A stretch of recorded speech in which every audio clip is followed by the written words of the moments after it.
I bought this ball turning attachment off eBay. It wasn't particularly expensive, considering how many parts there are to it. I forget exactly how much I paid for it, but it was maybe about 50 quid. So I'm going to use it for a project, and I'm undoubtedly going to make some improvements to it, because there are a few things that I'm not too happy with it about. So the bearing seems okay. Can't feel any play in the bearing. The handle's a bit naff, so at some point I'll make a new handle for it. But the main thing that bothers me about it is just the way the insert's mounted. I can see daylight down the back of the insert, so I can imagine the insert rotating a bit, and also I'd probably prefer to have a diamond type insert in here anyway, so I'm probably going to modify it before I use it. So what I might do is machine the seat a bit so that it will take a diamond tip, and the reason for that is that the angle on the diamond is much shallower, which means you have a lot more clearance when you're turning a ball. So the application that I'm going to use it with eventually, once I've finished making the mods to that, is I have a requirement to make some of these ball pins. So it's a length of 1/2 inch bar with a taper turned on each end and a ball turned on, and so this is a used one, so the ball is heavily worn, and so I don't know if you can see how out of round it is. And it's used with this is made out of a bolt, so I use a bolt like this with a socket that's been drilled into it with a ball end cutter, and so that form, when they're both in good condition, that forms should form a good ball and socket in there. But as you can see, that's a really bad fit in there, and so it's not great at all. Now, the application that I use this with, and I'll insert a little bit of footage of my polishing machine in action, is that here is a polishing tool that I use, and you'll see on the footage how it works, but these inserts screw into the back of here, and then the pin in the back of the tool is what drives the polisher from side to side on the polishing machine. And so I don't like it rattling around, and it just makes a racket when these things are worn. So I've set the lathe up to turn some tapers. So I'm turning up some bar stock to length, and I'm preparing it for when I'm ready to turn the balls onto it. But I've got a few little lengths of bar here. So these are stainless steel bars. I've turned them down to approximately 6 inches long, and so I've just parted these off out of a longer length of bar, and so I'm about halfway through. So out of the raw material, what I've done with a couple of lengths is I've machined this taper, and I'll show you the setup on the lathe.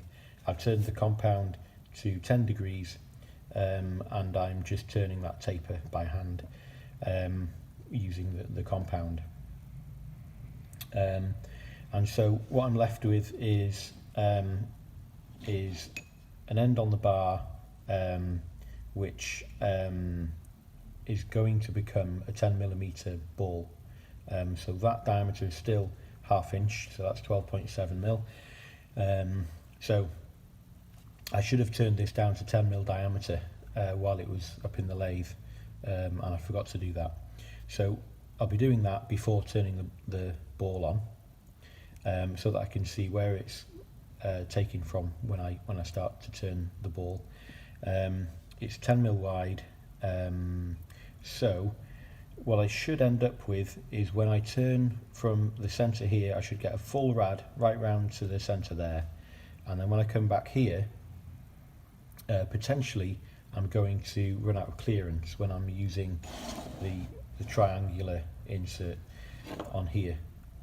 So we'll see how it goes, but my plan is to modify this to mount a diamond tip, which will give me more clearance and I can get further round into the back side. It's not critical, it's just to make it look like the original part, really. I don't actually need a huge amount of clearance, so we'll see how far around we can come. So so that's the plan, and so I'll bring you back in a minute when I'm set up in the lathe. I'll show you my setup for turning the tapers, and then after that I'll bring you back to show you some work that I'm doing to the ball turning attachments. Okay, so I'll explain the setup a little bit, and then I'll talk you through while I'm doing the job, and that'll probably be the easiest thing to do. But just to begin with, if I just come back a bit, you'll see that I've removed the tailstock off the lathe. This isn't the long bed Myford. I'm not sure, even if it was a long bed, whether I'd have enough room to do what I want to do, but I'll explain a bit more. So my intention is to turn some tapers. I've got the compound slide set at 10 degrees, so I'm going to come back to a reference on the hand wheel, always come back to 0, and I'm going to index in the x-axis on the cross slide to put the cut on each time. I'm going to be cutting from left to right, and to help making the surface finish nice and consistent on the taper, I've made a little coupling to go on the end of a speed brace, and that's going to go onto the hand wheel of the compound slide. So it's a socket, what size is it? It's 25-30 seconds. It's an old socket that I had knocking about. I opened up the inside a little bit on the lathe, so that it's a nice fit over the ball on the hand wheel, and I've milled these two little slots in, so that fits over nicely there, and it has some play that way, and it has some play that way. So this is kind of like a universal joint, so it means that any motional error that I put in to here through turning the hand wheel is eliminated. I've set this quite stiff. The jib on the compound is quite stiff, so the hand wheel is a little bit tight, but I've done that so that I've got minimal clearance in here. As a result of that, it makes turning the hand wheel a little bit sticky, so you'll see how well it works when I demonstrate it shortly.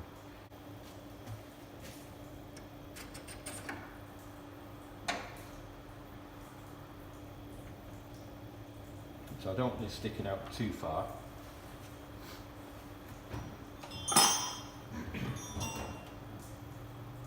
It'd help if I already got this spanner out, but never mind.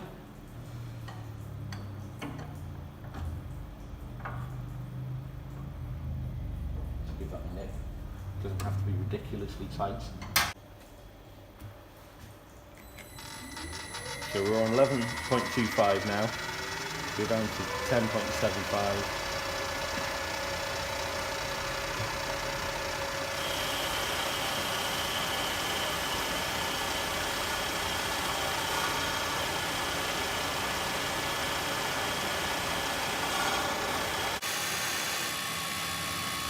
go to 10.5, take a measurement. I'll put the feed on, so I think we're feeding left to right at the moment. Check. Help if I engage the lead, isn't it? Let's sort that.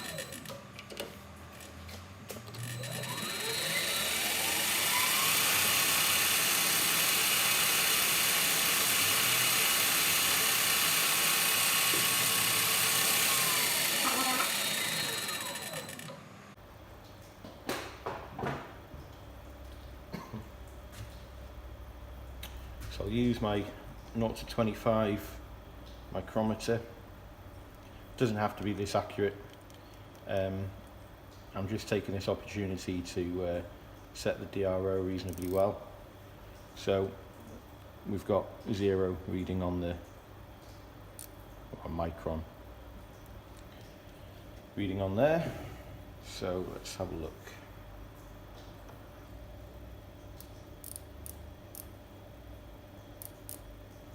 .48 nearest down.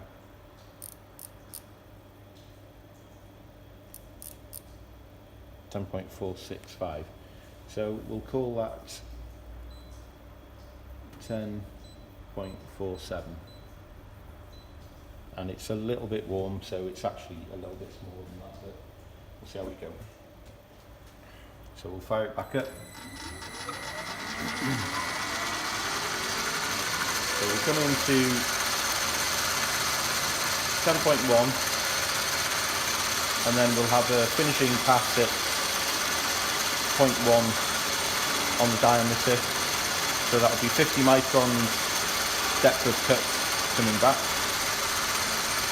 Okay, so we'll wind the DRO into 10mm dead on. Can you see that? No. So on 10mm there. There we go.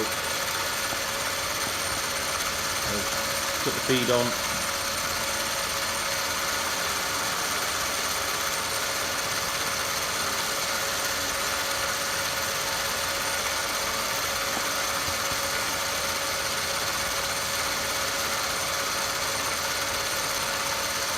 There we go.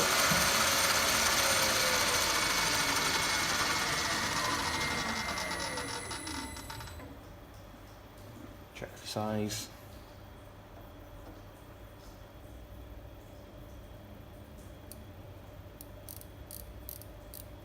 .99, 9.98. Okay. So we're talking 5 to 10 microns. That's perfectly good enough. Let's tidy up as we go. Okay, let's just check the length of that, because it looks a little bit long.